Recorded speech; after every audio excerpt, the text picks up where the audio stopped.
सावन के सोमवार को 17 तारीख को बाबा की ये शिवरात्रि फिर पड़ रही है, वापिस नाग पंचमी पड़ रही है। विश्वनाथ जी को, शंकर जी को, भोलेनाथ जी को, शंभुनाथ जी को अगर सावन के महीने में सोमवार पड़ जाए, श्रावण के महीने का सोमवार पड़े और सावन के महीने के सोमवार के दिन, सावन के महीने के सोमवार के दिन अगर नाग पंचमी पड़ जाती है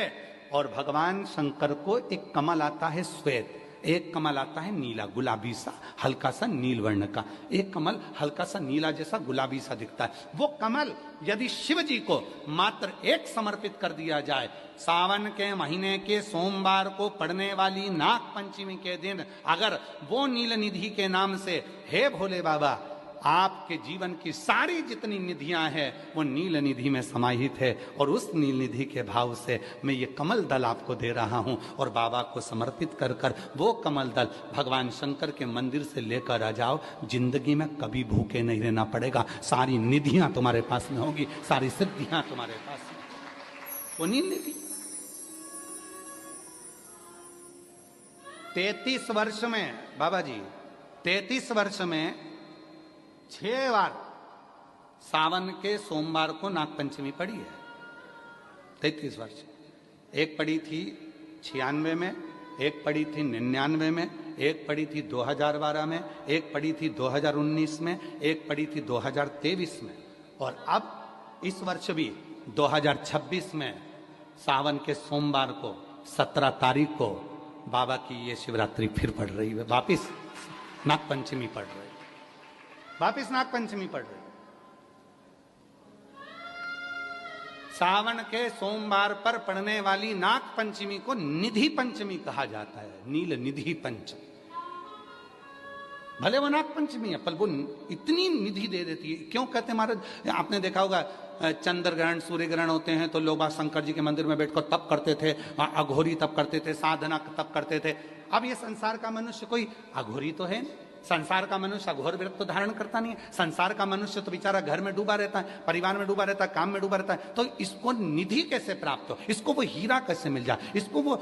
फल कैसे मिल जाए। तो उसके लिए स्वयं देवाधिदेव महादेव की कथा कहती है, स्कंद पुराण वर्णन करती है, शिव पुराण वर्णन करती है। सावन के महीने में जब सोमवार पड़े, सोमवार के दिन नाग पंचमी पड़े, नाग पंचमी के दिन जो नील पुष्प भगवान शिव को कमल का समर्पित कर देता है और उसी कमल के पुष्प को नील निधि के रूप में लेकर आ जाता है, उसके पास में कभी जिंदगी में ना अष्ट सिद्धि की कमी होती है, ना नव निधि की कमी होती है, उसका वैभव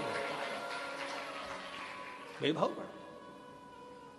जितने संसार के लोग कर्जे में, भले तुम्हारा बैंक का कर्जा हो, लोन का कर्जा हो, चाहे तुमने दुनिया में कहीं से भी कर्जा ले रखा हो, एक बार अभी 17 अगस्त को पड़ेगी, सोमवार को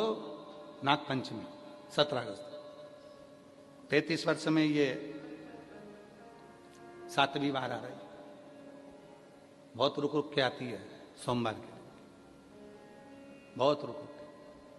और ना जाने फिर अगला योग कब लगेगा। अगर मौका मिला है कर लो। और हमने यहां तक कहा यदि कमल का पुष्प ना मिले तो एक महाराज जी, एक पुष्प होता है वो नीले कलर का शंख जैसा होता है जो शिव जी को बड़ा प्रिय है, क्या बोलते हैं उसको, शंख पुष्पी, क्या वो नीलकंठ, हाँ एक नीले कलर का होता है। अभी तो यहाँ पर है नहीं, हम प्रयास करेंगे आपको उसका दर्शन करा है, चढ़ा है, लाओ चढ़ा है, लाओ लाओ।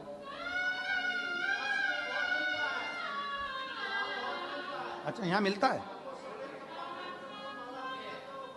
अच्छा हाँ लाओ। ये देखो, अगर मान लो तुम्हें नील कमल ना मिले, नील कमल प्राप्त ना हो, कहीं सरोवर तालाब में अभी बहुत बारिश हो रही है, कहीं जाना नहीं, नील कमल नहीं मिल रहा है, तो ये नीला पुष्प अगर आपको मिल जाए, एक बार नील निधि के नाम से शिव को समर्पित करना और बाबा को समर्पित कर कर उसी को वापिस लेकर आना। बाबा मेरे घर में अष्ट सिद्धि नव निधि निवास करे, कृपा करना। 1 साल के अंदर आप सब पत्र में लिखकर भेजोगे कि आपको किसी के दरवाजे पर हाथ फेराने की जरूरत नहीं पड़ेगी, भगवान जो वैभव देगा वो देखते बनेगा। नील निधि।